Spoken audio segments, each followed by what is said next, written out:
The first episode of the 6th season of Miraculous has been released, and you won't believe what happened. Today we had a revelation that left all Miraculous fans completely crazy.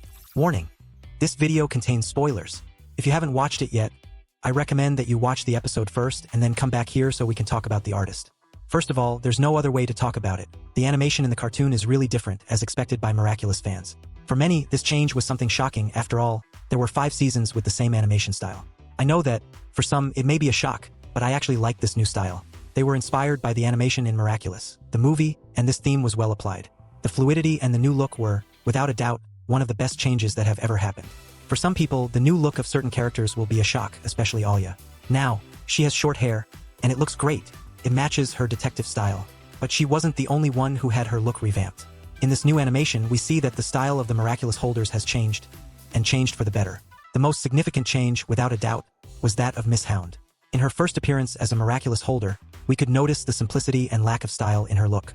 Now, in this new episode, we can see a notable evolution, not only visually but also personally.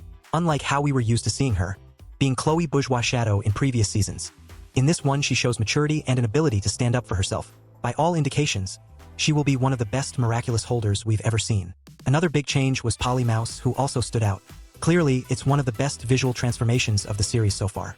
Compared to her old style, which, to me, looked like pajamas for fighting akumatized people, she now has a look worthy of a true Miraculous holder.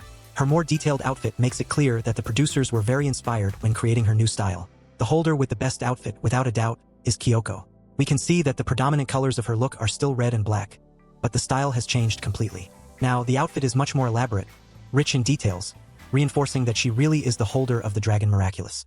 In addition to the visual changes, another much discussed and, without a doubt, criticized a part of the new episode of Miraculous Ladybug was Marinette's behavior. Many fans expected a more mature Marinette, especially now that she has taken on the enormous responsibility of being the guardian of all the Miraculous. The expectation was that her attitude would reflect the weight of this responsibility, but what we saw was a character still dealing with insecurities and internal conflicts, which ended up dividing opinions. Before we start, be sure to leave your like and subscribe to the channel. Your presence is very important and your opinion is important to all Miraculous fans. We know that it's understandable that Marinette is adapting to this new phase of her life.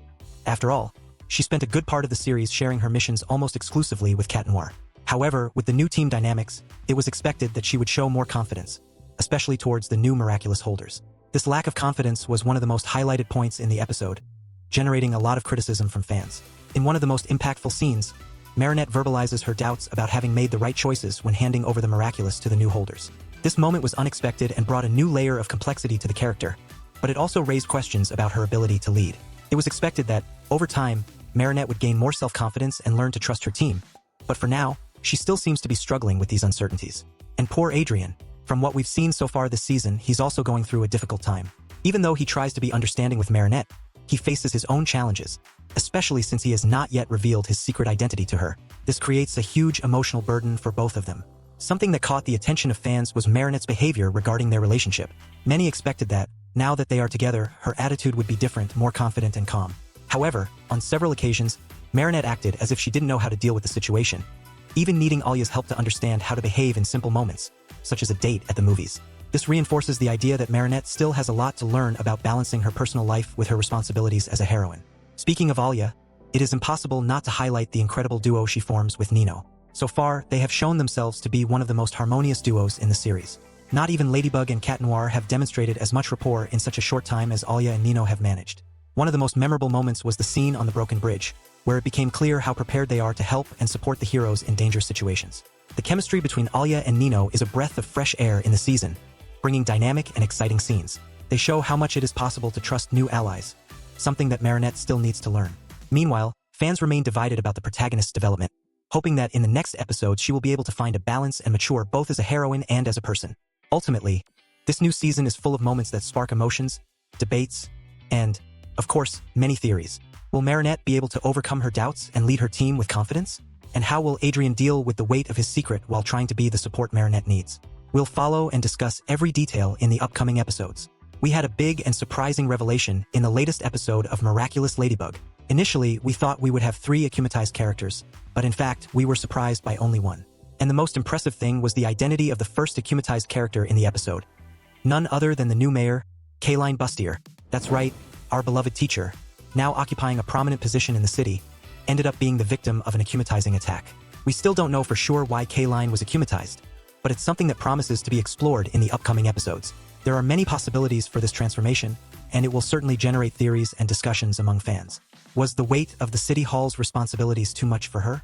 Or was there perhaps some specific pressure related to her new role? Only time will tell, and we can't wait to find out. The other acumatization we had was that of Maya, the daughter of the owner of the cafe where Adrian stopped by. This plot was quite intriguing. It all started when Adrian left the money on the table to pay his bill, but due to a strong gust of wind, the money ended up flying away. Unfortunately, the waiter was accused of having taken the money, even though he was not at fault. This misunderstanding resulted in great frustration for Maya, who was unable to contain her emotions and ended up being acumatized by the new holder of the butterfly Miraculous. Maya's case was very reminiscent of the episode of The Evil Illustrator, in which a character was also led to acumatization after having his drawings rejected by someone. This connection leads us to an interesting theory. Could we be seeing a kind of recycling of character and story concepts this season? Everything indicates that we are. Although some styles are being revisited, it would be great to see more originality in the new episodes. The creativity is endless, and there are many possibilities that could be explored.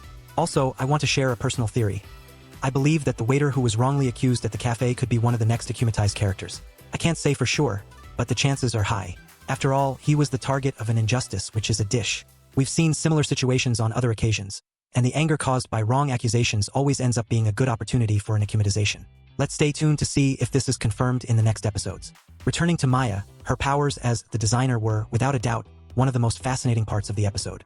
Her ability to bring her creations to life was a very well-explored idea.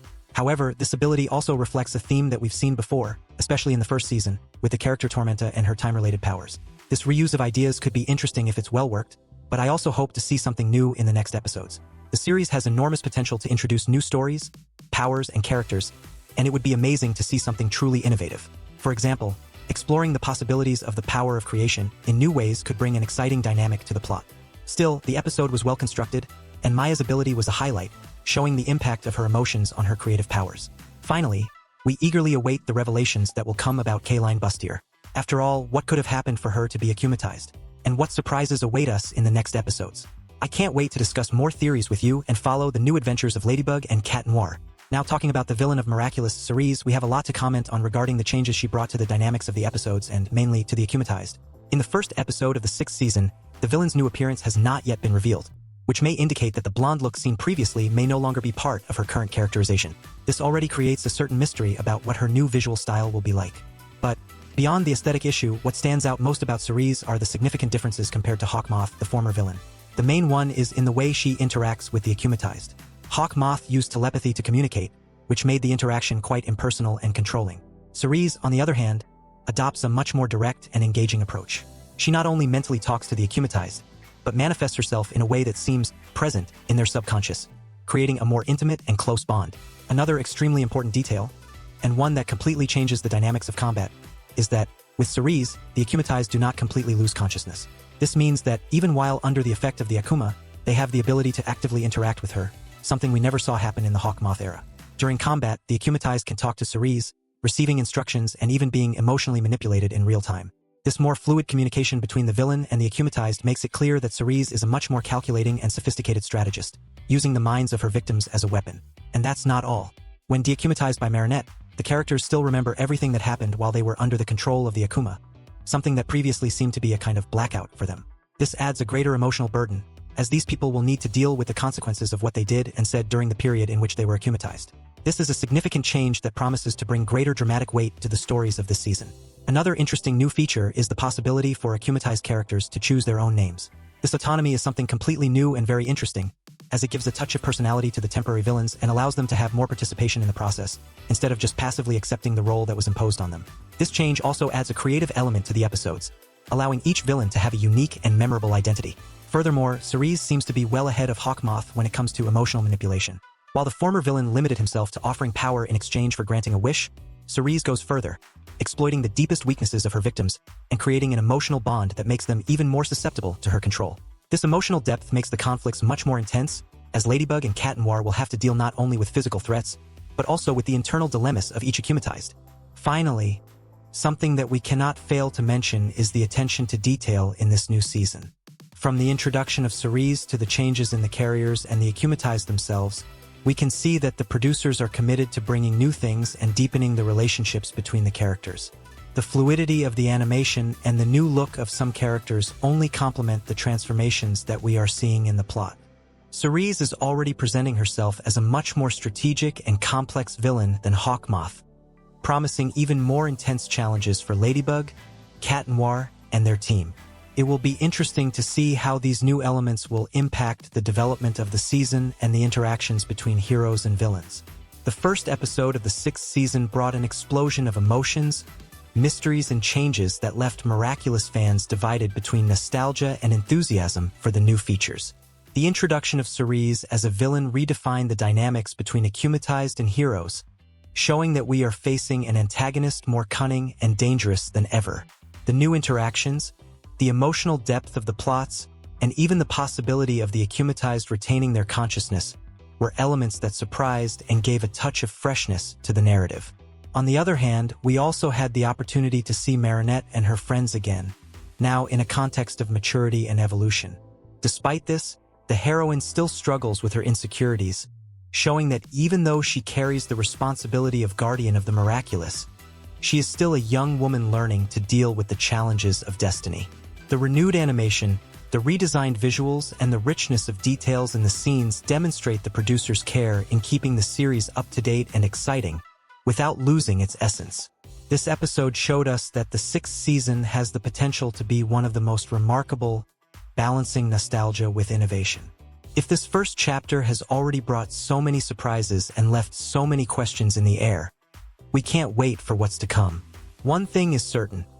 Miraculous is ready to take its fans on a journey full of emotions, challenges, and unexpected revelations. What about you?